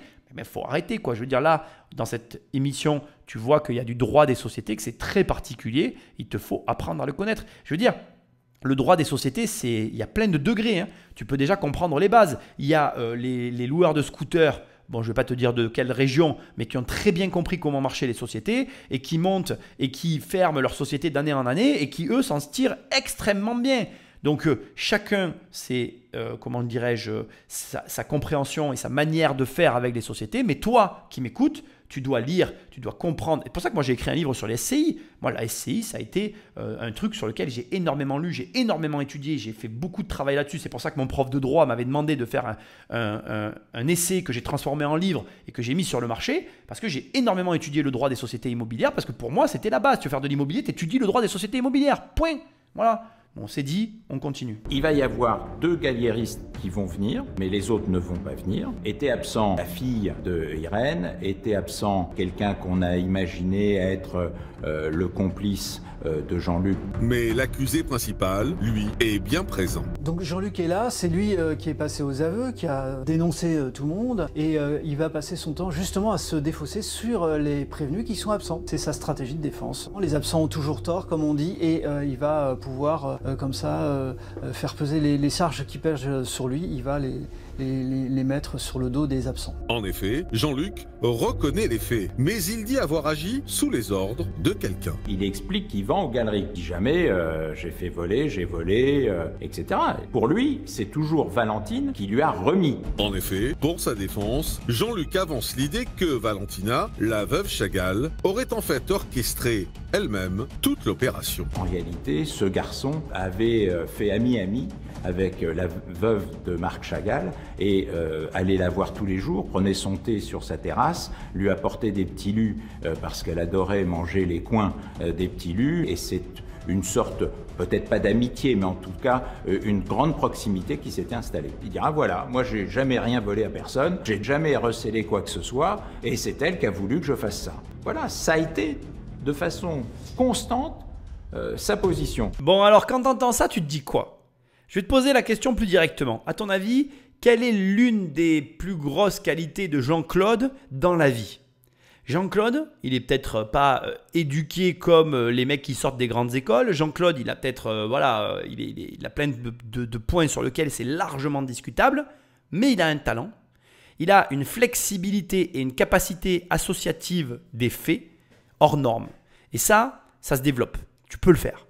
Tu es capable de le faire. Ça veut dire que tu dois être très observateur, très peu centré sur toi, être capable d'interpréter rapidement la situation, d'en tirer les conclusions et de t'en servir à ton avantage. Qu'est-ce qu'il a fait en fait finalement? Il s'est dit, la plupart des gens qui devraient être là ne sont pas là, à savoir les galeristes. Soit ils ont fermé leur boîte, soit ils l'ont fermé et en plus ils se sont cassés. Donc, il y a ceux qui l'ont fermé qui sont restés, et il y a ceux qui sont fermés et qui se sont barrés à l'étranger. Ceux qui restent, ce sont des fous, c'est certain. Parce que pour affronter la justice française dans un procès comme ça, au départ, tu dois te dire que tu es taré. Mais bon, ils sont restés, il n'y en a que 3. Ensuite, il se dit, les principales personnes qui seraient à même de contredire mes propos sont morts.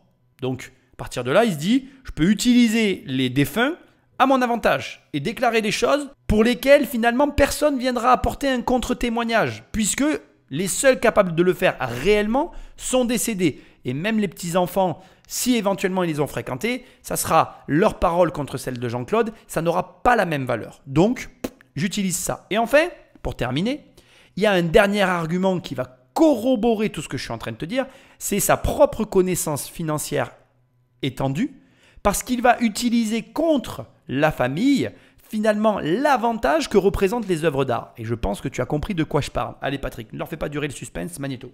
D'après Jean-Luc, Valentina aurait mis en place ce stratagème pour des raisons fiscales. Lorsque vous vendez de la façon dont Jean-Luc vendait ces œuvres-là, les galliéristes ne les mettaient pas sur leur livre de police. Et ils payaient comment? Ils payaient en espèces. Et donc Madame Chagall récupérait les espèces. C'est ça, le mécanisme il est assez simple. Pour une personne qui considérait qu'elle avait déjà donné trop de droits fiscaux sur les œuvres et sur la succession, elle ne voulait plus payer, c'est tout. Et donc elle a demandé d'utiliser cette martingale. Et Jean-Luc était effectivement, dans ce cadre-là, complice de cette martingale. Malheureusement, les seules personnes qui auraient pu attester de ces affirmations étaient décédées. Donc il n'avait plus de preuves, c'était sa déclaration contre le dossier. Alors, à ton avis, cette version, elle n'est pas cohérente? Est-ce que c'est pas possible finalement? Alors, nous, on le sait que c'est pas ça. Mais tu comprends ce que je veux dire? C'est cohérent en fait. Sa ligne de conduite, elle est cohérente. Ça veut dire quoi? Ça veut dire que, comme je le répète à chaque fois, tu dois agir et travailler pour être opérationnel. Tu dois pouvoir t'envoyer quelque part et tu dois pouvoir te débrouiller. Moi, je crois en l'intelligence sociale. Je crois en la capacité que vont avoir les individus à s'adapter à leur milieu et à faire avec. Pas à faire contre, pas à ignorer. Parce que la plupart des gens, soit ils luttent contre leur environnement, soit ils l'ignorent carrément. C'est très grave de faire ça. Tu as énormément de ressources. En fait, ce que tu ne sais pas, c'est que tu as beaucoup plus de ressources que tu ne l'imagines. Moi, ma femme, elle est toujours bluffée quand on va quelque part. Elle me dit, oui, mais j'ai besoin de ça. En 30 secondes, j'arrive et je l'obtiens en fait. Elle me dit, mais comment tu fais? Je dis, j'utilise les gens. J'utilise les gens, j'utilise le terrain, j'utilise tout ce qui est autour de moi en fait. C'est pas parce que tu n'as rien que tu n'as rien en fait. Déjà, tu es là. Donc, comme tu es là, en soi, si tu as la capacité à parler avec autrui, à discuter, négocier, vendre, tu peux te démerder n'importe où. Moi, je pars très souvent avec très peu d'affaires et je vis une vie un petit peu d'aventure. J'aime bien aller vers les autres et découvrir ce qui va arriver. Et je remarque qu'il y a trop de gens qui ne sont pas capables de faire ça, qui se referment sur eux-mêmes. Les gens sont en vacances, ils veulent parler à personne. J'ai jamais vu ça, ça n'a aucun sens. Justement, moi je pars en vacances, je veux rencontrer des gens, je veux vivre des choses. Alors, on me le reproche des fois. On s'est retrouvé dans des situations chez des personnes qu'on ne connaissait pas. Et encore une fois, voilà, même si elles m'écoutent, bon, tu sais que voilà, moi j'adore ça et j'aime rencontrer des gens. Et peut-être que c'est vrai que c'est un risque, mais en même temps, j'ai envie de vivre. Et ce que j'essaye de te dire, en tout cas, et je pense que Jean-Claude avait ce talent, c'est que tu as beaucoup plus de ressources que tu ne l'imagines. Et regarde, on fout Jean-Claude dans un putain de tribunal. Il est vraiment dans l'endroit où on pourrait croire qu'il n'a aucune ressource. Tout l'accuse. Je veux dire, tu pourrais te dire, le mec, il est mort. Et il a une ligne de conduite. Je suis même certain que c'est lui qui a choisi la ligne, au-delà de son avocat. Parce que ça aussi, je veux que tu saches, nous, on sait. Moi je n'ai pas de problème à raconter cette histoire. Moi, j'ai toujours gagné tous mes procès. Et le seul procès que j'ai perdu, c'est quand j'ai pris un avocat. C'est ouf quand même de raconter cette histoire. Et c'est vrai, hein. Donc, bref, aujourd'hui, j'ai plus trop de procès parce que j'ai moins d'activités sur une partie de mes activités où j'ai beaucoup réduit, voire plus du tout d'ailleurs. Mais c'était celle qui m'a tiré le plus de procès. Mais je la reprendrai, ça ne me gêne pas moi d'avoir des procès. Mais ce que je veux te dire, c'est ça. En tout cas, c'est le message que je veux te faire passer. Tu es en soi une ressource qui a accès à des ressources si tu t'ouvres à ça en fait. Et tu peux vraiment utiliser ton environnement à ton avantage et ne pas l'ignorer et ne pas lutter contre. Lutter contre, c'est dépenser de l'énergie inutilement. Et l'ignorer, c'est passer à côté de beaucoup d'argent, quoi. Donc voilà, après à un moment donné, il ne faut pas s'étonner qu'on n'en ait pas, quoi.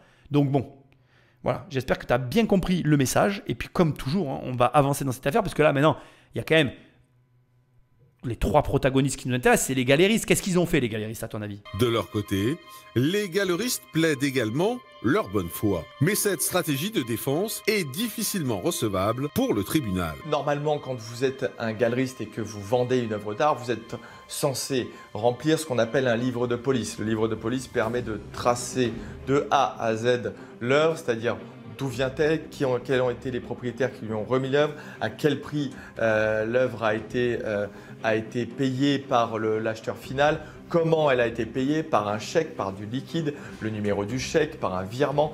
Tout est répertorié dans ce livre de police. Sauf que là, évidemment, les galeries qui étaient complices de Jean-Luc n'ont pas rempli ce livre de police. Donc c'était compliqué ensuite de venir plaider la bonne foi, puisque justement le fait de ne pas remplir ces livres de police démontrait d'évidence leur mauvaise foi et finalement leur complicité dans ce recel. On va être dans un bal où chaque protagoniste finalement va plaider sa bonne foi, mais évidemment les juges ne seront pas dupes. On est en face de professionnels qui connaissent évidemment le marché de l'art et qui ne pouvaient ignorer la provenance illégale ou frauduleuse de ces œuvres. Et le 10 juillet 2003, le verdict tombe. C'est une condamnation générale. Les galéristes sont condamnés à des peines d'emprisonnement avec sursis et Jean-Luc est lourdement condamné puisqu'il est condamné à 2 ans, dont 1 an ferme, et il doit indemniser les parties civiles de façon importante, puisque de mémoire à plus de 450 000 € et il a une amende aussi à régler. Ce jugement, nous en faisons appel. La condamnation finale sera de 2 ans d'emprisonnement avec sursis et 100 000 € d'amende. Et donc nous avons récupéré ces œuvres volées qui était déposé au greffe de la Cour. Bon, alors franchement, en France, le crime paie. Hein. Je veux dire, ça m'arrache de parler comme ça, mais ça me gave d'une force. Putain, mais ça m'énerve, je peux pas savoir. Excuse-moi pour la vulgarité. De dire, le mec a détourné 50 putains de millions. Et on lui prend même pas 1 million de francs par personne. Ça, c'est l'amende. Hein. Parce que 100 000 euros par personnage lésé, donc il y en a 2. Hein. Voilà. Donc, 2 millions sur les 50 qu'il a encaissés. Voilà. Et 2 ans de prison, dont 1 ferme et 1 avec sursis. Donc le gars, d'accord, pendant des années, il a volé, pillé, et il sort de là avec 48 millions et 1 année de prison. Mais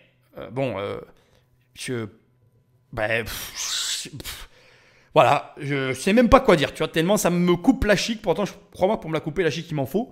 Ça me rappelle, ça me fait penser stricto sensu à l'affaire du carbone, où maintenant on a les protagonistes de l'affaire qui sont surmédiatisés. Presque, tu as envie de dire, mais en fait, c'est quoi le concept, quoi?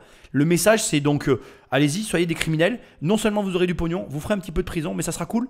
C'est ça, en fait, le message de la France. Je veux dire, on a passé des siècles et des siècles de rois, de grandeur, avec des bâtiments haussmanniens, une certaine image internationale, pour en arriver à quoi? Je veux dire, voilà, on n'est rien, quoi. On est des débiles. Je n'ai même pas de mots, en fait.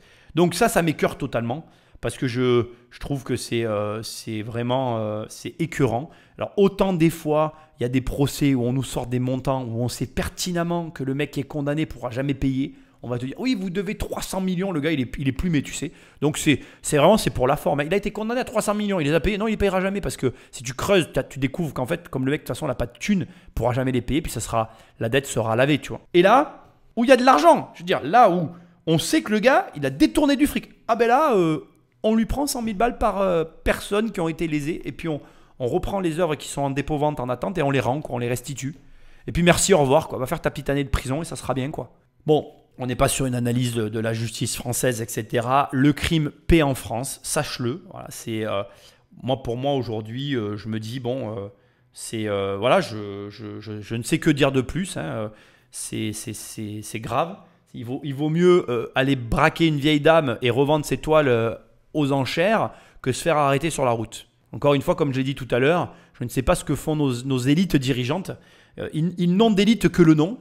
Mais il serait peut-être temps de remettre les choses, tu sais, les hiérarchiser. Tu vois, peut-être que ce mot, il a été perdu, tu vois, mais c'est bien la hiérarchie. Quand il y a une hiérarchie des peines, une logique, où on donne aux individus un message fort, on leur dit, voilà, si tu fais ça, tu seras puni. Voilà, tu vois, c'est un peu comme les loyers. Je dis ça, je dis rien. Bon, bref, c'est un scandale. C'est un scandale qui a eu lieu dans notre pays. On parle des années fin 90, là, on se rapproche encore de notre époque, hein, 97. 1 an avant la Coupe du Monde. Je sais pas où toi t'étais, mais moi je l'ai vu la Coupe du Monde. Hein, donc bon, ça me fait réfléchir, tu vois. Je me dis putain, ah ouais quand même, ouf quoi. Donc bon, le gars se déplaçait en hélicoptère, il s'est acheté des Rolls Royce, tu vois. Je veux dire, il revend ses bagnoles et tout. Hein, mais bon, bref, c'est comme ça. Mais tu vas voir, ça ne s'arrête pas là. Mais les héritiers vont alors faire face à un nouveau rebondissement. Nous nous sommes aperçus qu'il y avait 2 œuvres qui étaient des faux. Et donc le problème qui n'a jamais été résolu est de savoir d'abord qui a fait ces faux, et deuxièmement si les faux avaient été faits dans le but de les vendre et de remettre les originaux dans la collection, ou la solution que je pense la meilleure, de vendre les originaux et de remettre les faux dans la collection. Si jamais un jour Valentine avait le souvenir de certaines œuvres et voulait les retrouver. Donc là, le mystère reste entier. Bon, ben là, on arrive maintenant sur un os, hein, c'est-à-dire que, comme tu viens de l'entendre, en fait, finalement, on se rend compte qu'il y avait des faux. Alors certes, là, on a un expert qui nous délivre une théorie intéressante. Il nous dit, bon, potentiellement, le faux devait être replacé dans la collection pour passer inaperçu, pour pas qu'on voit les vols, etc. On ne saura jamais, puisque au final, on n'aura pas de dénouement sur cette affaire. Ça te laisse réfléchir quand même à la situation. Je te le donne en mille. Bien évidemment que Wolfgang Beltracchi avait fait quelques faux de Chagall. Alors là, cerise sur le gâteau, Est-ce que Wolfgang aurait fait des faux de Chagall pour le compte de Jean-Luc? Ça aurait été vraiment super drôle. Enfin, si je puis me dire, parce que bon, il n'a de drôle et d'ironique que la situation dans laquelle je me trouve à faire une émission dans laquelle se recroiserait un personnage sur lequel j'aurais fait préalablement une autre émission. Mais bref, tu m'as compris. Donc, il y a quelques faux de Wolfgang Beltraki sur Chagall. Donc, je me suis dit naturellement que peut-être l'un avait croisé la route de l'autre en parlant de Jean-Luc et Wolfgang. Mais bon, ça me semble peu probable, bien que Wolfgang Beltraki, je te rappelle, ait vécu en France. Ceci étant, ce que moi je veux que tu vois, c'est que c'était extrêmement bien organisé, que c'était même allé très très loin, puisque au départ, je te rappelle qu'on était simplement sur du piquage de gouache, de petites lettrines de gouache dans une armoire, pour à l'arrivée se retrouver avec des faux qui devaient soit remplacer les vrais dans la collection originale, soit potentiellement être vendus et dédoubler les gains. Parce que là aussi, entre nous, tu es le fournisseur d'une œuvre unique. Tu produis des faux sur faux que tu donnes à des galeristes, somme toute très peu coopératifs, qui sont, comme on l'a dit dans l'émission, certainement proches dans un certain sens, mais concurrentes dans un autre. Imagine, tu es le seul à avoir un Chagall, tu es le seul à connaître son existence. Tu le dupliques et tu le vends 4 fois. Quand on est sur des montants comme ça, personne n'évoque la possibilité, mais ce n'est pas déconnant non plus. Et là, tu commences à calculer et à dire « Ah ouais, mais en fait, non seulement il y avait plein de possibilités, mais en plus, quand il y a de l'argent, les gens finissent par être vicieux et c'est normal. Je ne blâmerai jamais personne, surtout pas les gens qui ne savent pas gagner d'argent, de faire preuve d'ingéniosité pour gagner plus d'argent. Parce que quand tu rentres dans un système, tu développes ce système. On est tous pareils, je te rassure. Alors bien évidemment, je t'encourage à développer des systèmes honnêtes pour ne pas finir comme eux, à raisonner et à réfléchir légalement toujours parce que c'est important, mais au demeurant, à faire preuve d'ingéniosité pour développer le système que tu as choisi. Et Jean-Luc, comme tout être humain, a voulu développer son affaire. Après ces quelques mois de préventive, Jean-Luc a repris ses activités sur le marché de l'art. Il a fait un peu de prison, mais il avait son argent et ses comptes qui étaient... il avait des comptes un peu partout. Pas en France, à l'étranger. Donc cet argent-là, on n'a pas pu lui prendre. Il va d'ailleurs même se vanter d'avoir amassé une fortune en vendant donc des œuvres d'art principalement, une fortune de 800 millions d'euros. Donc ça c'est vrai, il avait réellement soi-disant une fortune à 800 millions d'euros en vendant des œuvres d'art, ce qui est hallucinant. L'histoire de prison, il recommence, prends les mêmes, on recommence, pas de problème. Welcome to Francia, very good land, very beautiful. Bref. Et donc il reprend et tu vas voir, il va se passer un événement tragique qui malheureusement va nous révéler la vérité. Simplement moi ce que je veux ici ajouter sur Jean-Luc. Bon, moi j'ai fait des recherches sur le personnage, on aime, on n'aime pas, il est malhonnête, ça c'est une certitude, il ne faut pas reproduire ce qu'il a fait, c'est certain. Par contre, je veux que tu gardes de lui cet élément d'adaptation. Il a une adaptativité à l'environnement et à la situation qui est exceptionnelle et ça contribue à sa richesse. Alors, ça a contribué à une richesse qui a été mal acquise et ce n'est pas ce sur quoi je t'encourage, mais tu peux être opérationnel et adaptable à toute situation en t'enrichissant honnêtement. Et c'est ce que j'aimerais que tu arrives à faire. Et ça, je veux que tu le gardes en tête. Maintenant, voyons pour ces 800 millions, si oui ou non, réellement, il avait amassé pareil pactole. Mais à seulement 60 ans, le 13 février 2017, Jean-Luc décède. Et sa succession va réserver une surprise de taille à ses héritiers. Lorsqu'il décède, sa succession va s'ouvrir et il n'a pas d'enfant, il n'est pas marié, donc il n'a que des frères et une sœur, je crois. C'est la surprise parce qu'on va s'apercevoir que lui qui se vantait d'avoir une fortune de 800 millions d'euros, en fait, il doit 7 millions d'euros au fisc. Les héritiers vont tellement être déçus qu'ils vont refuser la succession. La disparition de la fortune de Jean-Luc restera donc le dernier mystère de l'affaire Chagall. Il avait beaucoup de comptes à l'étranger et je suppose que tous ces comptes, ils existent toujours. C'est un gars qui est méfiant, donc même à ses frères et sœurs, ça m'étonne qu'il ait donné les numéros des comptes. Je pense qu'il doit y avoir des comptes quelque part que personne ne réclamera. Et l'histoire se termine comme ça, avec des fameux comptes à l'étranger. Rappelle-toi qu'il a subi, je dis bien qu'il a subi, il n'était pas lié, c'est important, il a subi l'affaire des Panama Papers et qu'il a dû clôturer les comptes suite à ça, rapidement pour ne pas perdre son argent. Il a dû rapatrier l'argent en France qui avait éveillé à l'époque les soupçons du fisc français. Bref, un homme haut en couleur qui a, somme toute, réussi quand même à dépouiller partiellement une famille d'œuvres d'art colossales du peintre Marc Chagall. Après, bon voilà, on peut avoir des avis divers et variés sur le sujet. Moi, je reste quand même impressionné de ce qu'il a réussi à faire, pas dans le mauvais, mais dans le comportement en partant de là où il est parti. Marc Chagall, par contre, là où il était impressionnant lui aussi, c'est dans la qualité de ses œuvres, dans la force de travail qu'il a représentée, dans la quantité impressionnante de toiles qu'il a faites. Il aurait pu s'arrêter 1000 fois et se reposer. Le gars se réveillait tous les matins, il allait à son atelier. Ça doit te donner de l'inspiration. Tu dois te dire que toi aussi, tu vas léguer autant à tes enfants. Des millions, bordel, c'est ce que je te demande de léguer à tes gosses. Ou alors, tu n'es qu'un gros radin et tu vis que pour toi. Mais ça, c'est ton problème, ce n'est pas le mien. Donc, tu peux amasser des millions. Tu peux le faire, ne serait-ce qu'en suivant les préceptes du maître Marc Chagall. Je te rappelle qu'il transformait tous les aspects négatifs de sa vie en positifs. Et il peignait de la couleur, etc. Et il en faisait des choses positives. Je te rappelle qu'il travaillait dur tous les jours, sans relâche. Ça, c'est hyper important de le noter. Et en fait, ce n'est pas le travail dur, parce que moi, je ne crois pas au travail dur. Moi, je pense qu'en fait, le travail te permet d'être capable de capter des choses. Et c'est quand tu vas être capable de capter ces choses que tu seras capable de saisir des opportunités. Tu travailles pour ça, en fait. Tu travailles beaucoup pour que le jour où il y a une opportunité qui se présente à toi, tu sois en capacité de dire « ça, c'est une opportunité, je fonce et je ne me pose pas de questions ». Et là, il n'y a que les gros bosseurs qui sont capables de faire ça. Troisièmement, et c'est au moins autant important que le reste, rappelle-toi que tu dois être singulier, tu dois être différent, tu dois sortir du lot. Marc Chagall est devenu bankable de son vivant.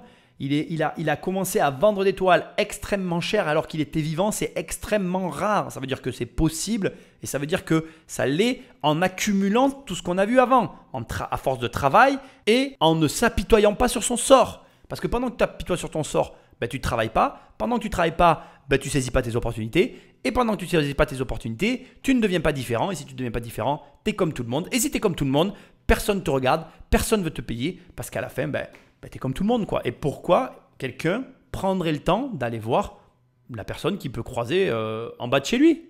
Donc, démarque-toi. Démerde-toi, ce n'est pas mon problème. Tu en es juste capable. Bon, voilà. Les conseils se ressemblent au fil des émissions dans des héritages parce que finalement, tu te rends compte que les recettes du succès sont fondamentalement toujours les mêmes. C'est pas évident à mettre en place. Par contre, j'en ai quand même conscience. C'est pour ça qu'on fait ces émissions. C'est pour ça que tu dois les écouter, les réécouter, travailler sur toi. Changer, c'est dur. Je veux aussi que tu le saches. Moi, en tout cas, chaque fois que j'amorce des changements dans ma vie, ça n'est pas facile. Ça demande des efforts, ça demande de la réflexion, ça demande plein de choses. Mais ça se fait en fait. Il faut se prendre par la main, un peu de courage et puis allez, on y va. On initie, on commence et c'est avec des petites victoires qu'on arrive à de gros résultats. Je suis hyper heureux de faire cette série parce que je trouve qu'elle est extrêmement intéressante. Elle nous montre des aspects et ne serait-ce que le rapport à l'argent. Tu te rends compte que vraiment, tu vois, regarde, juste pour info, j'espère que tu l'as compris. Jean-Luc, c'est sous-entendu, ça n'a pas été dit clairement, mais moi je veux le rajouter. On comprend que quelque part, il a été au courant de cette affaire au travers de la médiatisation et il s'en est approché. Donc c'est intéressant de voir que de toute façon, pour avoir de l'argent, il faut commencer par capter de l'information. Et c'est en captant cette info qu'on arrive à prendre des décisions dans sa vie. Donc j'espère que mes émissions auront ce déclencheur chez toi, t'apporteront ces informations nécessaires pour passer la première étape. Parce que crois-moi, il suffit juste de franchir la première étape. Après, on a envie que ça roule et que ça continue et c'est possible pour tout le monde. Si tu veux qu'on travaille ensemble, tu vas sur immobiliercompagnie.com. Tu as l'onglet formation pour les formations, livres pour les livres et coaching pour les coachings. Je suis très heureux que tu écoutes ces émissions jusqu'au bout. Prends le téléphone d'un ami, abonne-le à l'émission ou alors laisse-moi des étoiles et quelques commentaires là où tu l'écoutes parce que c'est ça qui m'aide à me référencer. Et puis moi, je te dis à très bientôt dans une prochaine émission. Salut!